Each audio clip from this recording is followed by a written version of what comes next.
Bom dia, pessoal. A gente vai falar um pouquinho agora. A gente falou de divisão celular, falamos de metabolismo. Agora a gente vai falar um pouquinho do reino animal. A gente falou um pouquinho de reino logo no início das aulas, que a gente tem 5 reinos. Reino Monera, reino protoquitista, reino fungi, reino plantae e reino animal. O reino animal, a gente vai ter algumas características e eu vou fazer a introdução dele em relação a alguns termos e vamos falar dos primeiros filos, né, que são grupos grandes do reino animal. Existem vários outros reinos que a gente vai ver em seguida. Então, a gente vai falar um pouquinho hoje de dois filos do reino animal, que são os poríferos e os quinidários, né? E a gente vai ver as características do corpo e as classes que dividem ele, e o tipo de reprodução e outras características importantes de cada filo.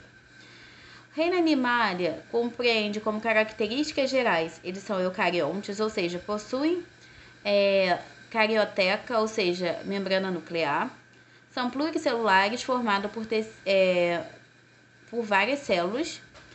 São heterotróficos, ou seja, dependem de outros seres para poder se nutrir ou sobreviver e se alimentarem. E a reprodução pode ser sexuada ou assexuada, dependendo do tipo de filo que a gente possa ter. O reino animal, então, eu falei, compreende alguns filos, chamados, a gente vai de poríferos, quinidários, que a gente vai estudar hoje. Semana que vem a gente vai estudar 2, basicamente, plateumintos e nemateumintos. Talvez a gente estude moluscos e anelídeos, eu vou ver como é que vai funcionar o sistema, de repente eu estude 2 capítulos aqui. E para a gente fechar o reino animal de uma forma mais rápida, porque alguns são bem parecidos, só mudam algumas características básicas. Então, a gente vai estudar nos 2 principais, evolutivamente falando. Aqui é com menos características, e aí foram evoluindo até chegar aos cordados, que são aqueles que possuem coluna vertebral. Então, a evolução aqui são menos evoluídos que os mais evoluídos, em relação a características. Critérios de classificação para você chegar aos filos que a gente vai estudar hoje. Número de folhetos embrionários, que pode ser... folhetos embrionários é aquele tecido tecido embrionário que vai formar os tecidos depois. São endoderme, mesoderme e ectoderme. Em relação aos folhetos embrionários, eles podem ser diblásticos. Só tem 2 folhetos, que é endoderme e ectoderme. Endoderme e ectoderme são diblásticos. E os triblásticos vão ter os 3 folhetos, endoderme, mesoderme e ectoderme. E aí a gente vai ter aqui, os diblásticos normalmente são os quinidários, que a gente vai ver hoje. A partir de quinidários, geral, é triblásticos. Então, o único que a gente vai ver que é diblásticos são os quinidários. A partir deles, todos os demais são triblásticos. Por que os poríferos não entram? Eles não formam tecidos germinativos, que são esses folhetos embrionários. E aí eles não formam tecidos verdadeiros. Então, eles não são nem diblásticos nem triblásticos. Tecidos verdadeiros. Quem possui tecidos verdadeiros são os eumetazoas, que possuem tecidos verdadeiros ou metazoários. Aqui são animais que não possuem tecido verdadeiro, somente os poríferos, que são as esponjas que a gente vai ver. Presença de celoma. Celoma é uma cavidade do corpo, né, revestida de mesoderma. Então, quem tem mesoderma pode formar celoma, aparecendo só em animais triblásticos. Em relação aos animais, podem ser acelomados, que não tem celoma, apresenta mesoderma maciço, ou seja, não tem cavidade, o mesoderma como se fosse uma massa total. A gente vai ver isso nos plateumintos. Pseudocelomados, a cavidade tem um pseudoceloma, uma pseudocavidade, e aí você vai ter, normalmente por nemateumintos, e os celomados é o que apresenta o celoma verdadeiro. A cavidade corporal é revestida pelo mesoderma por total. Eu esqueci de botar uma foto. Mas olhem na apostila de vocês. E aí, a partir de neomateumintos, anelídeos para frente, a gente tem os celomados. Então, há celomados plateumintos, pseudocelomados nemateumintos e celomados para frente, anelídeos para frente. Eles normalmente formam um tubo digestório, então você já imagina que à medida que vai avançando, o sistema digestório vai ficando mais completo, né? Então os celomados possuem um tubo digestório mais completo. Simetria. Pode ser radial, pode ser bilateral ou assimétrica. O corpo dos animais, tirando o porífero, possui simetria. Se você cortar, você pode obter dois planos diferentes. Por exemplo, radial. Você obtém metade simétrica com diversos planos de corte longitudinal. Você vai ver isso em quinidários e equinodermos. Então, você pode ter vários cortes longitudinais, tipo uma estrela. Aí são cortes radiais. Corte, simetria bilateral. Se você dividir ao meio e as duas metades ficarem iguais. Por exemplo, pateumintos, nematóides, anerídeos, minhocas, né? Alguns cordados. Então, simetria bilateral. A radial é como se eu formasse várias estrelas e essas estrelas me gerassem pedaços iguais. E a assimétrica não possuem simetria, que são só os poríferos. Então, poríferos não têm assimetria.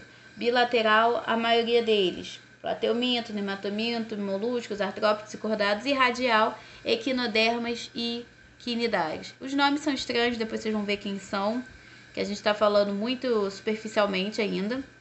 Evolução do blastóporo, que é um orifício, né, que vai comunicante.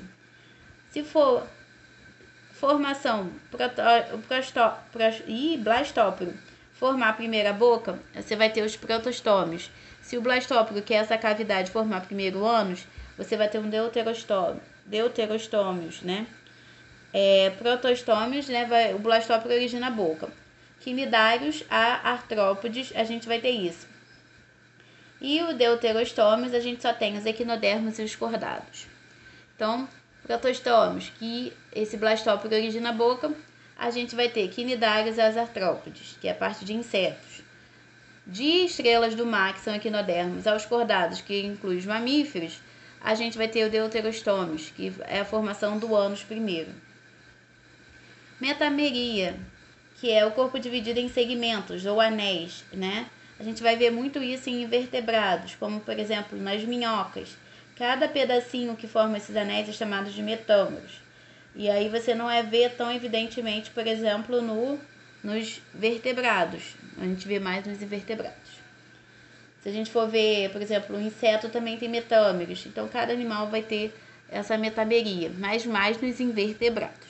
Então, o critério de classificação que vai chegar aos filos, que a gente vai estudar agora, são esses.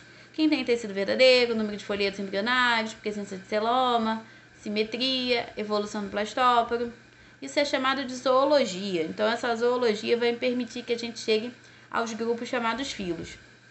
Então, aqui, diblásticos, só quinidários. Poríferos não é porque não tem tecido verdadeiro. Acelomados, plateuminto, pseudocelomados, nemateuminto, celomados, essa galera toda aqui. Protostômios, essa galera toda. Deuterostômios, todos esses. Triblásticos, falei só o quinidário que é triblástico, todos os demais. Então, esse sistema aqui de zoologia, ele resume tudo o que eu falei. Para não ficar confuso, vocês podem copiar ou tirar foto ou fazer qualquer coisa desse sistema para vocês, por exemplo, responderem questões. Ou uma hora vai fixar na cabeça de vocês, sei que vocês não gostam muito dessa área, vocês gostam mais de exatas, mas esse sistema que resume tudo o que eu falei de uma forma mais visual. Visualmente falando, fica mais organizado, né? Então, eu gosto da parte visual, por isso que eu botei essa imagem. Os filos, que são os grupos que a gente chegou a essa classificação, os hábitats de cada um. Se vocês forem ver, esses aqui são os filos que compreendem os invertebrados todos, poríferos e equinodermos. A maioria da vida deles são marinhos, alguns aqui a gente vê terrestres, né? E aqui a gente tem alguns exemplos: poríferos, esponjas, água-vivos e anêmonas equinidários, planárias ou vermes achatados, plateumintos, lombrigas, vermes redondos, nemateumintos, anelídeos, que a gente não tem imagem aqui, tá estranho, trocou, tá? É o contrário. Anelídeos é sanguessugas e minhocas, e artrópodes, bota aqui embaixo, eu peguei da internet, agora fui ver, e insetos, crustáceos e aracnídeos. É só inverter as imagens. Essa parte aqui é de anelídeos, essa parte aqui é de artrópodes. Moluscos, caramujos, polvos e lulas, E equinodermos, estrelas do mar, lírio do mar, ouriço do mar. Pegando o resumo, qual a características gerais? Pluricelulares, eucariontes, heterótrofos. Reino animal pode ser dividido em 2 grandes grupos, e esses 2 grandes grupos em filos: invertebrados sem coluna vertebral e vertebrados com coluna vertebral. Os invertebrados vai de poríferos a equinodermos, e os vertebrados a gente vai ter as classes, né, que a gente vai ver dos peixes, anfíbios, répteis, aves e mamíferos, que a gente está incluído aqui. Mas vamos por passos. A gente vai se concentrar hoje basicamente nesses 2 aqui, né? Filos poríferos e selenterados ou quinidários, é a mesma coisa. Então, poríferos compreende as esponjas, podem ser chamados de esporangiários, são animais sésseis, ou seja, eles ficam fixos, né, no hábitat deles. A maior das espécies são marinhos, tá escrito errado, é habitat, faltou um T. São animais de habitat marinho, né? Não possuem tecidos verdadeiros e eles vivem em conjunto. Os corpos deles estão ligados para executar as ações. E uma característica: porífero, vem de poros, possuem poros no corpo. Possuem diversas células de especialização, coanócitos, por exemplo, né? Cadê os coanócitos? Que ajudam na fagocitose e digestão. E eles possuem amebócitos, que ajudam a distribuir os alimentos. Depois eu vou falar que eles têm 3 tipos, né, de características, de morfologia, né? Você vai encontrar 3 tipos de esponjas, mas basicamente eles não possuem tecido verdadeiros, possuem poros, possuem coanócitos que ajudam na fagocitose e na digestão, já que não possuem tecidos verdadeiros. A nutrição deles é feita por filtração, ou seja, pega partículas alimentares que vão passar por esses poros e vão ser capturados nos coanócitos, onde vai ter o quê? Fagocitose, que é a quebra, e a colocação de enzimas digestivas para ver o quê? Digestão.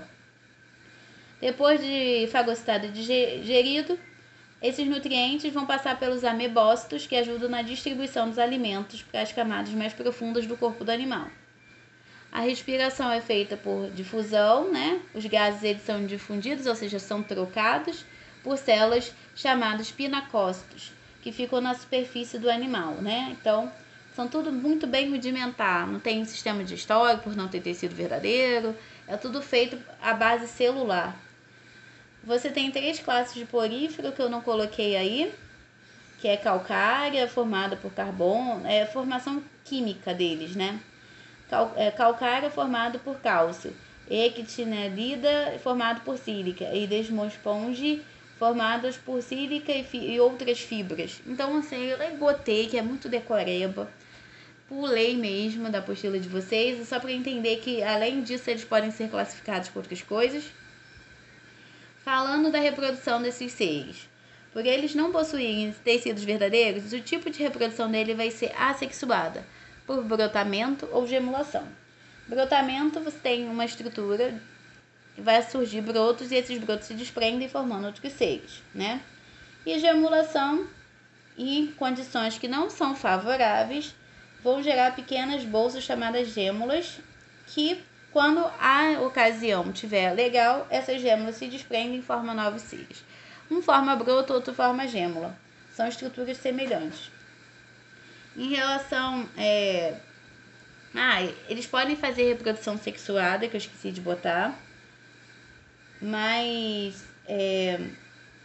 normalmente eles fazem a fecundação, a reprodução assexuada. O desenvolvimento deles é indireto, ou seja, você tem formação de fases ao longo da vida, e basicamente é isso que a gente tem nos poríferos. Então, aqui a gente tem que eles ficam sésseis, presos, os poros. Aqui é a estrutura interna deles, amebócitos. Então, pelo poro chegam os alimentos. Nos coanócitos, esses elementos são quebrados, e aí eles passam pelos amebócitos para serem distribuídos ao longo do corpo. Aqui são átrios, são aberturas, ósculos, que é a abertura da esponja, pinacócito, que ajuda na troca de gases, e etc. Outras estruturas que a gente não...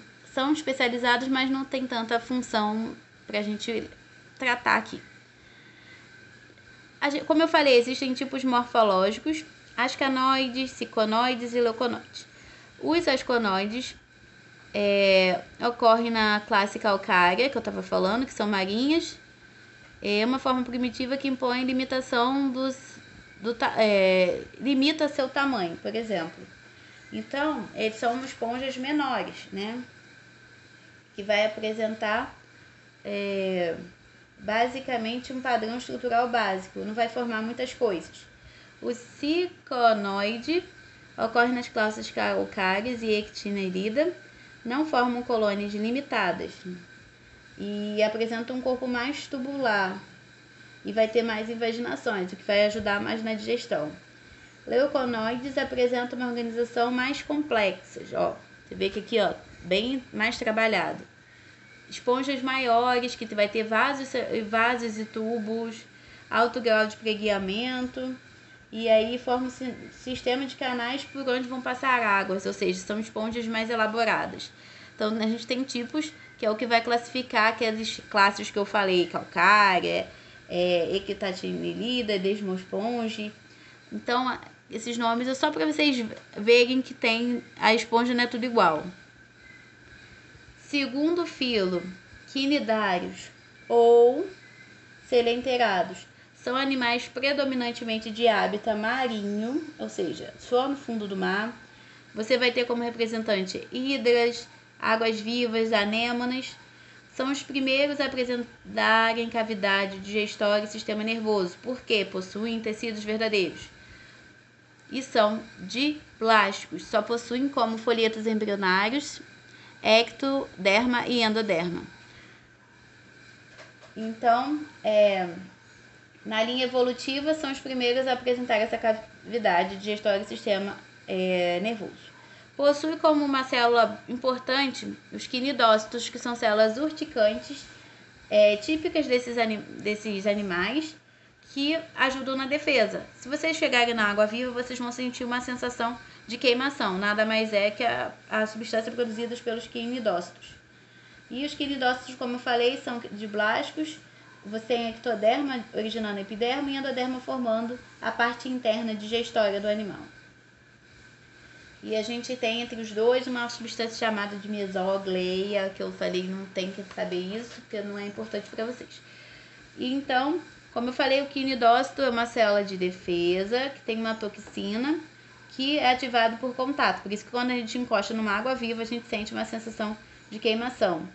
Na verdade, é um líquido urticante, mas que dá uma sensação de queimação.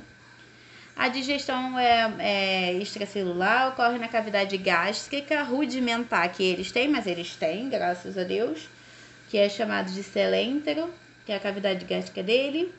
E a troca de gases dele também é por difusão.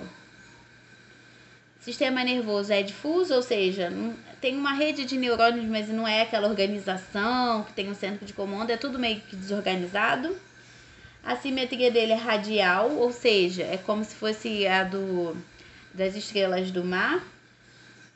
Simetria radial é que você tem vários planos longitudinais que podem ser cortados. É como se eu pegasse água viva e cortasse ela em X, ou em formato de estrelas. Ela tem vários planos de corte que elas vão ficar iguais, qualquer plano de corte. Isso é simetria radial. Mas o que eu ia falar? Elas possuem alguns filos, que é hidrozoa, que são as hidras, esfifozoa, cifosária, que são as águas-vivas, antozoas, que são os corais e as anemas, cubozoas, que são as vespas do mar.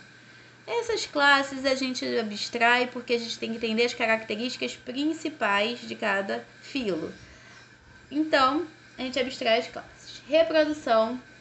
As hidras, elas se reproduzem de forma assexuada por brotamento, que é um broto que sai do corpo e origina outro ser. E em muitos quinidários ocorre a alternância de gerações ou metagênese, que aí você entra com também com uma reprodução sexuada. Você tem uma parte sexuada e uma parte não sexuada. Aqui as classes, né? Vespas, água-viva, anêmona, coral, hidra, caravela. Água-viva que a gente encontra mais. Aqui são sistemas cavidade digestória rudimentar, mas que existem. Epiderme, que é originado do ectoderma e endoderme, e no meio a mesóglia, de um pólito de uma medusa, eles têm características diferentes. O quinidócito, que é o que ajuda na defesa, que libera a toxina, aqui ó. Quando ele descarrega a toxina, quando ele libera a toxina, fica descarregado, fica na base, por isso que quando você entra em contato, por ficar na superfície, você sente essa queimação. E aqui é a alternância de gerações desses seres, né? Por exemplo, de um pólito. Você tem a reprodução sexuada, que vai gerar, no caso, você vai gerar gametas, e esses gametas eles entram para a reprodução sexuada, formando esses novos seres adultos aqui, que passam por uma reprodução asexuada, gerando gametas, esses gametas se juntam, reprodução sexuada, desenvolvimento até indivíduo adulto. E sempre essa alternância de gerações, reprodução sexuada e reprodução assexuada, para gerar um novo ser. Então, basicamente, de forma bem sucinta, a gente falou de todos eles. Se vocês quiserem falar das classes, dos filos, é só dar uma olhada na apostila também, que está falando das classes. Mas eu queria passar as características gerais. Voltando para esse slide aqui, a gente estudou quinidários e poríferos. Os quinidários, eles são diblásticos. Por que diblásticos? Porque só possuem 2 folhetos embrionários. E o poríferos não nem entra nessa classificação, porque não possui tecidos verdadeiros. E aqui a gente estudou os poríferos, como as esponjas do mar, possuem poros, células especializadas para ajudar ele na digestão e células para ajudar na respiração. Reprodução assexuada por brotamento, gemulação. A assexuada eles até fazem, mas não é a forma principal. E aí você vai ter os coanócitos se diferenciando em gametas, na verdade. E então, os coanócitos eles se especializam para formar os gametas na reprodução sexuada. Mas basicamente é mais fácil se fazer uma reprodução assexuada. Por isso que eu passei por cima da reprodução sexuada, porque seria necessário a especialização dos coanócitos. Quinidários, importante. É o primeiro a ter tecidos verdadeiros, diblásticos, ectoderma, formando a ectoderme, que é a parte de fora da estrutura do animal, e endoderme, formando a estrutura interna gástrica. E entre eles a mesóclea, digestão extracelular, porque a gente já tem um princípio de sistema digestório. Sistema nervoso também, a gente já começa a ter. E possui como células principais de defesa os quinidócitos. Reprodução desses 2 formas, brotamento ou alternância de gerações, em que a assexuada gera gametas para que o animal entre numa reprodução sexuada. E aí, a partir dessa junção, você vai ter o zigoto que vai se evoluindo, se dividindo e formando um indivíduo adulto. Então, basicamente é isso. Uma boa semana de aula a todos.